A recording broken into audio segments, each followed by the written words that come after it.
अस्सलाम वालेकुम viewers, construction के हवाले से आज हमारी डिस्कशन है स्पेशली उन प्लॉट्स के लिए जो और प्लॉट्स हैं, बड़े हैं, एक्स्ट्रा लैंड के साथ हैं। बहुत सारे हमारे दोस्तों की एक क्यूरी चाह रही है कि वो 500 स्क्वायर यार्ड का विला तो बनवाना चाहते हैं, बट 250 स्क्वायर यार्ड का प्लॉट विद एक्स्ट्रा लैंड लेके उसके ऊपर चाहते हैं कि हमारे पास वही स्ट्रक्चर और वही बॉडी आ जाए। पैराडाइज विला 500 स्क्वायर यार्ड में का बहरिया टाउन के अंदर बहुत ही पसंद किया जाने वाला विला है। उसकी अकोमोडेशन भी बहुत अच्छी है, लेकिन चूँकि 500 स्क्वायर यार्ड का, तो जिन दोस्तों के पास 250 स्क्वायर यार्ड के प्लॉट्स हैं, भले वो पूरे वही स्टैंडर्ड 272 स्क्वायर यार्ड के हैं या कुछ एक्स्ट्रा लैंड वाले, स्पेशली वो दोस्त ही चाहते हैं कि चूँकि हमारे प्लॉट साइज़ बड़ा है तो हमें सेम वही स्ट्रक्चर इस प्लॉट पे ला के रख दिया जाए, मतलब ये 500 स्क्वायर यार्ड वाली अकोमोडेशन दे दी जाए। बहरिया टाउन के साथ हमारी काफ़ी इस टॉपिक पर डिस्कशन होती रही है। तो उनका ये बायलाज ये कहता है कि छोटे प्लॉट का अगर कोई प्लॉट जो स्ट्रक्चर है या जो SOPs हैं वो किसी बड़े प्लॉट पे जाते हैं तो वो तो फॉलो किए जा सकते हैं, लेकिन किसी बड़े प्लॉट का जो स्ट्रक्चर है या बॉडी स्ट्रक्चर है विला के या विला का SOPs है, उसको जब हम छोटे प्लॉट पे लेके आते हैं, भले उसका एक्स्ट्रा लैंड होने की वजह से उसका प्लॉट साइज़ वही हो जाए, लेकिन वो स्ट्रक्चर वहाँ पर अलाउ नहीं करते। एक दो और चीज़ें इससे रिलेटेड है वो भी डिस्कस कर लेते हैं कि जब हम लोग कंस्ट्रक्शन करते हैं तो सपोज 500 स्क्वायर यार्ड और 250 स्क्वायर यार्ड को कंसीडर कर लेते हैं, तो 500 स्क्वायर यार्ड का जो प्लॉट है उसको चारों तरफ से ओपन छोड़ना होता है। दोनों साइड पे भी गली है, बैक पे भी और फ्रंट पे। जब 250 स्क्वायर यार्ड पे आते हैं तो हमें एक साइड को जो है डेड रखना होता है, 3 साइड ओपन रखनी होती है, फ्रंट, बैक और एक साइड वाली गली। और अगर हम 250 स्क्वायर यार्ड का प्लॉट को लेते हैं और उसमें एक्स्ट्रा लैंड आ जाती है, सपोज 250 स्क्वायर यार्ड का प्लॉट है, उसमें कोई 100 स्क्वायर यार्ड की लैंड एक्स्ट्रा आ जाती है या 200 की आ जाती है,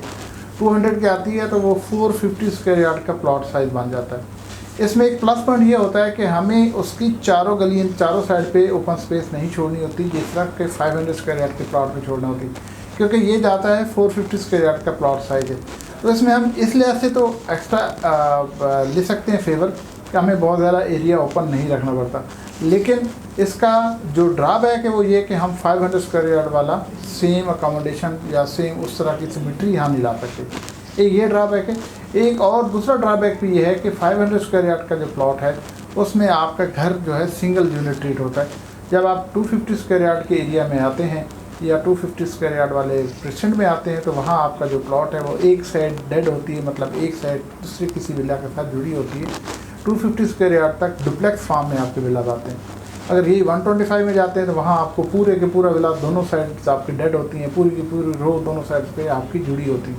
तो 500 स्क्वायर यार्ड और 250 स्क्वायर यार्ड की बहुत सारी क्यूरीज़ हैं। लोग ये चाहते हैं कि हमें 500 स्क्वायर यार्ड वाला जो विला है वही बॉडी, वही स्ट्रक्चर, वही अकोमोडेशन हमें 250 में दे दी जाए, भले थोड़ा सा बेड साइज़ कम हो जाए या कुछ उस तरह का। क्योंकि 500 स्क्वायर यार्ड में जो एक बहुत ही ज़बरदस्त चीज़ है वो जो ओपन स्पेस दी हुई है, जिसमें 3 बेड के विंडोज़ वहाँ ओपन होती है, ओपन पैसेज छोड़ा हुआ काफ़ी सारी ओपन स्पेस, उसको लोग 250 स्क्वायर यार्ड में लाना चाहते हैं। तो बहरिया टाउन इसको डिस्करेज करता है, क्योंकि जब इस तरह की स्पेस के तीनों साइडों पे बेड आ रहे हैं और सेंटर में स्पेस छोड़ी जाए तो इतनी ज़्यादा जगह बचती नहीं है। जब इतनी जगह बचती नहीं है, एक तो ये कि वो स्पेस कम होती है, और सेकेंडली ये कि बहरिया टाउन के SOP ये कहते हैं कि जिस तरह की वहाँ पे अकोमोडेशन है उस तरह की अकोमोडेशन आप 250 में कॉपी नहीं कर सकते। ये एक प्रॉब्लम ज़रूर है। एडवांटेज इसमें क्या है कि अगर आप उसको विला को 250 में लेके आते हैं तो आपको 4 साइड से ओपन स्पेस नहीं रखना पड़ती, आपको 3 साइड से ओपन स्पेस रखना पड़ती, आप ज़्यादा एरिया कवर कर सकते हैं। जैसे मैंने अभी एग्जांपल दी कि 450 स्क्वायर यार्ड आपके अगर प्लॉट का साइज़ बन जाता है और 500 स्क्वायर यार्ड के ऊपर जो हम स्ट्रक्चर बनाते हैं वो तकरीबन 5000 स्क्वायर फीट का एक बॉडी स्ट्रक्चर बनता है ग्राउंड प्लस 1 फ्लोर पे। और अगर हम 250 स्क्वायर यार्ड वाला जो प्लॉट है उसमें 200 स्क्वायर यार्ड की एक्स्ट्रा लैंड आती है और वो 450 स्क्वायर यार्ड का प्लॉट साइज़ बनता है, तो उसके ऊपर जो कवर्ड एरिया वो हम 5000 स्क्वायर फीट से ज़्यादा ले सकते हैं, क्योंकि हमने 3 साइड ओपन रखनी, चौथी साइड हमारे पास रिजर्व है, हम उसके ऊपर भी कंस्ट्रक्शन कर सकते हैं। इंशाल्लाह फर्दर कंस्ट्रक्शन से रिलेटेड कोई भी किसी किस्म की आपकी क्यूरी होगी तो उसके ऊपर हम ज़रूर रिस्पॉन्ड करेंगे। Thank you.